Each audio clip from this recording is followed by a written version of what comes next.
Today we're stepping back from the headlines to examine a pattern unfolding across Gauteng's biggest metros, Johannesburg and Ekurhuleni, where governance, accountability, and leadership challenges are colliding with real human consequences.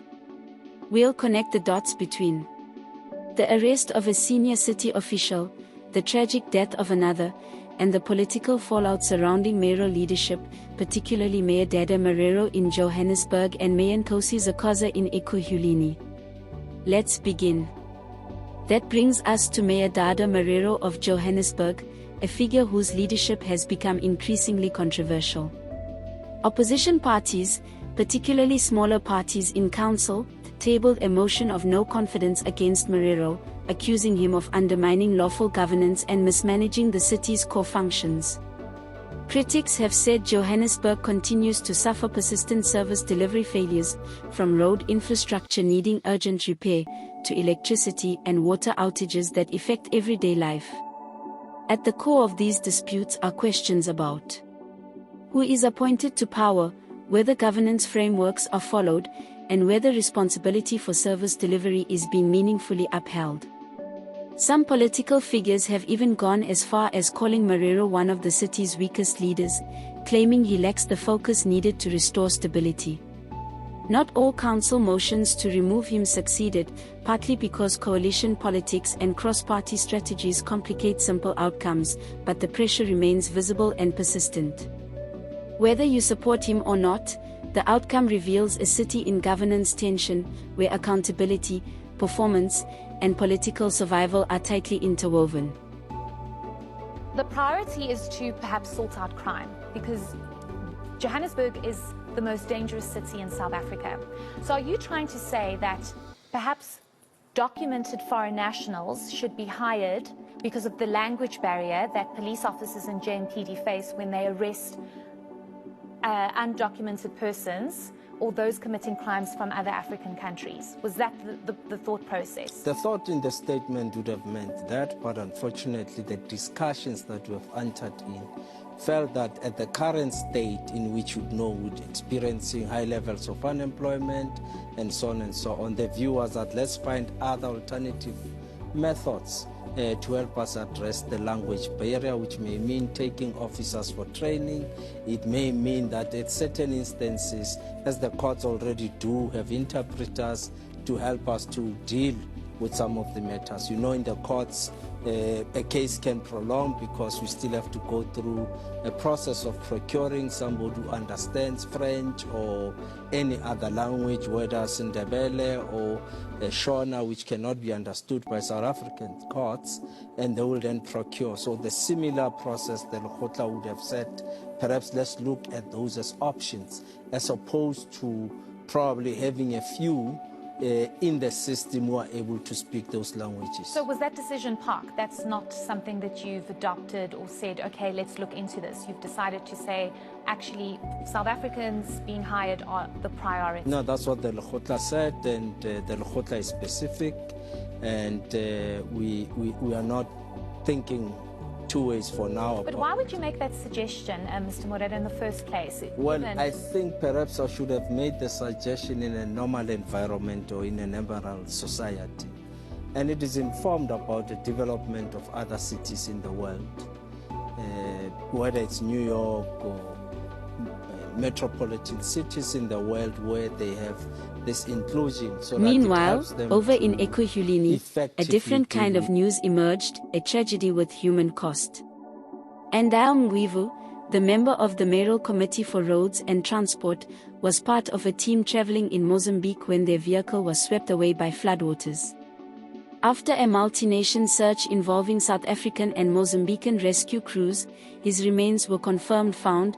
Along with 3 others, only one person survived. This is sorrow beyond politics. It's a sudden, devastating loss for a family and a metro that depended on him for essential infrastructure leadership.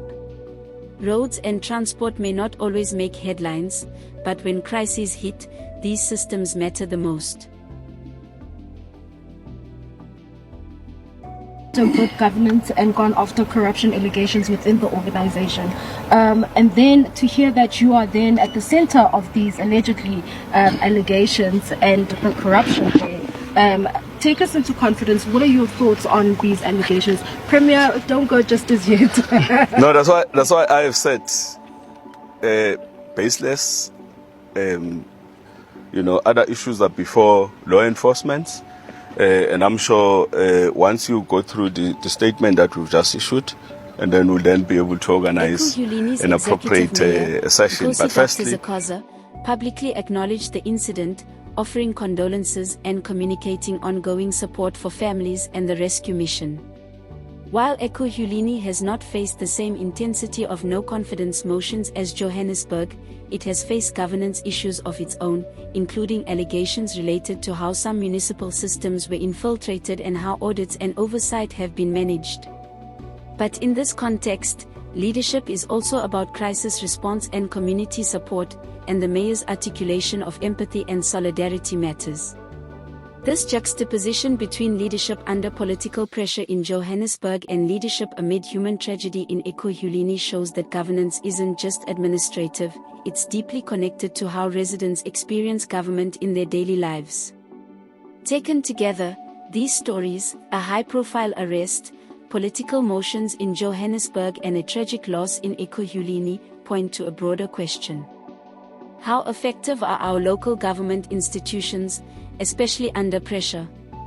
In Johannesburg, questions of accountability are tied to allegations of mismanagement and the leadership approach of Mayor Morero, issues seen as symptomatic of broader governance struggles.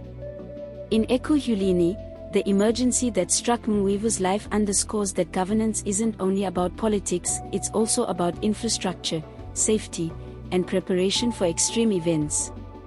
And Xhakaza's response shows that leadership during crisis can help shape public perception just as much as scrutiny during failure. So, what does this mean for regular citizens? It means people want accountability beyond party lines.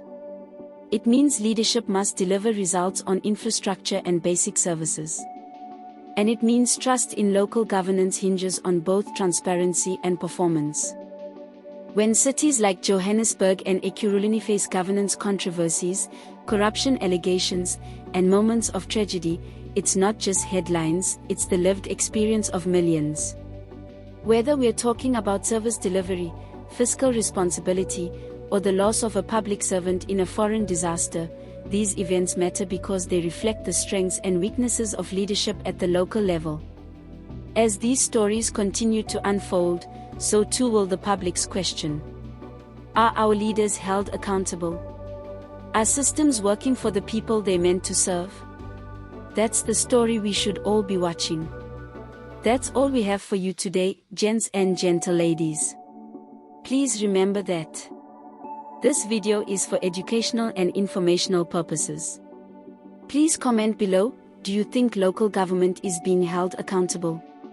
Like, subscribe and share for more independent news analysis. I'll catch you at the next turn of the sun. Stay safe.